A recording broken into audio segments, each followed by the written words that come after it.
Welcome to the Burnt Brass Homestead channel. Last year, towards the end of the summer, we were surprised with 3 baby chickens born in the coop. One of them died before we found out about them. So to protect the remaining chicks, we moved them and the mother to an isolated cage in the garage. One of the chicks was a male and the other a female. The chicks remained in the garage for a couple months.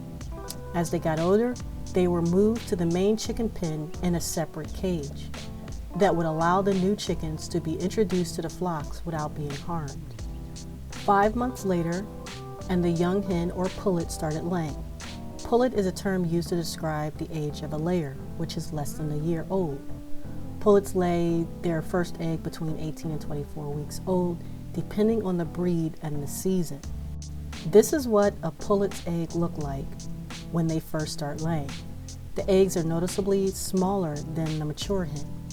And now that you have seen these eggs, you know that you typically do not see these in the market. These size eggs are typically rejected by stores. Instead, they are used to make powdered eggs, liquid eggs, and so forth. However, pullet eggs are considered a prized possession by some chefs who believe they have a much better, richer taste than eggs laid by hens. These pullet eggs are only available for 3 to 4 weeks once a pullet starts laying. After that, they begin laying normal-sized eggs. Now that the days are getting longer, we are getting 4 to 6 eggs a day, whereas during the short winter days, we were only getting about 1 to 3 eggs. So during the winter, we purchased 3 dozen eggs from the Amish on 2 occasions, and I freeze-dried those eggs for our pantry. Because many people in my area purchase their eggs from the Amish, they quickly run out.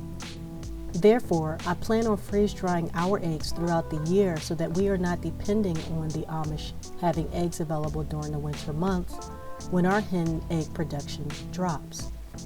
Cooking with freeze-dried eggs is not that much different from cooking with fresh raw eggs. Watch my video on farm fresh versus powder eggs for more information. I hope that you have enjoyed this video. Please like, share, and subscribe to help this small channel to grow.